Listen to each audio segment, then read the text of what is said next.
Features of a flow chart. Today's topic is features of a flow chart. So before that, just I want to show you the symbols as I told you in the previous class.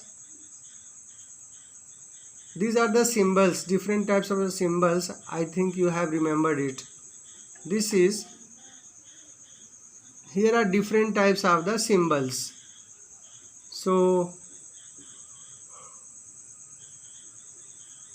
you know the name of the symbol and the purpose and functions of the symbol. This one is known as the start and stop box. This symbol is a terminal box, and this is parallelogram. Parallelogram, it is for input and output. And this one, this is the rectangle, it is used for the processing box.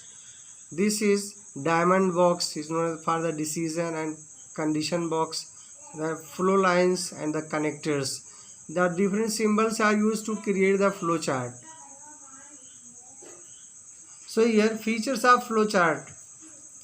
A flow chart should have only one start and one stop symbol. Means it is containing the start button in the beginning and stop button at the end of the flow chart. The direction of flow in a flow chart should be from top to bottom or from left to right.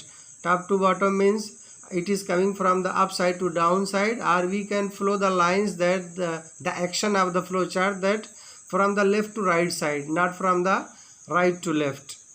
Okay, and another is the flow lines should not cross each other. Not cross each other means that should be in a flow, means in the down direction or in the right direction, it cannot cross to each other. If a flow chart contains more than one page, then off page connectors should be used to direct the flow of information. Here it is said that if you are writing or drawing a flow chart and after that your chart is not over but your page is over, now you have to show the connection of that flow chart with a new page. So there is a connector known as the next page connector. The symbol is here. This symbol, here it is, this symbol for the next page, and this is for the same page. If anything you want to show on the same page, so this connector is used. There is a circle. But for the next page, if you are continuing the continuation of the chart will be on the new page, so this is the symbol which is used to connect the flow chart.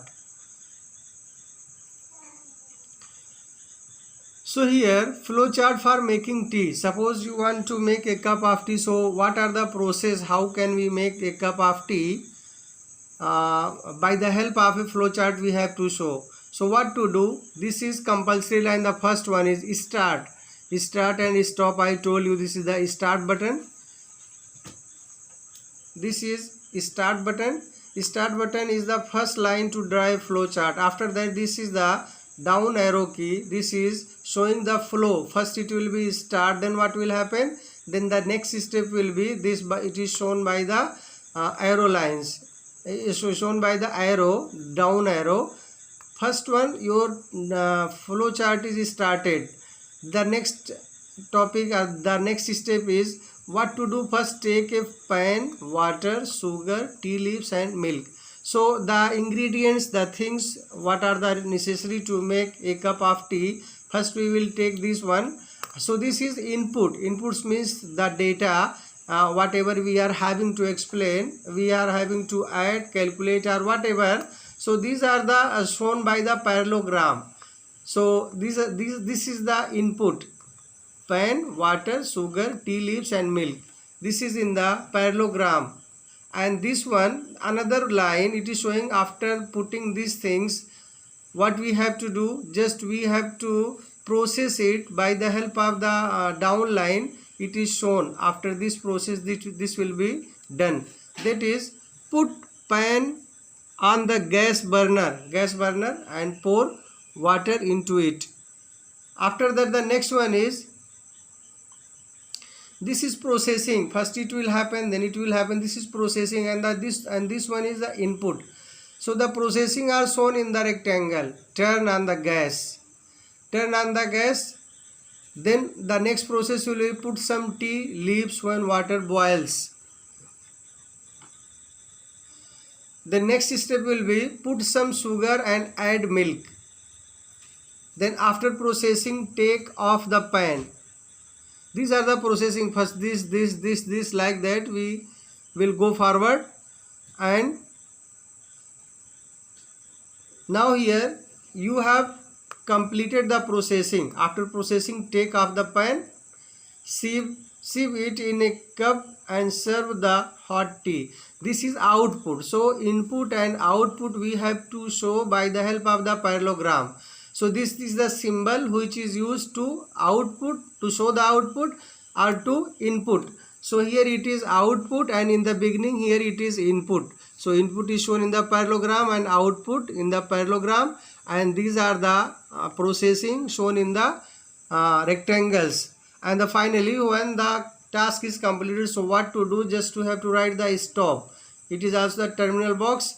It is containing stop. Stop shows the work is completed and the task is done. So this is the way how can we create a flowchart, and this is very helpful in the programming. This is the algorithm. These are the algorithms you have already done in the same chapter.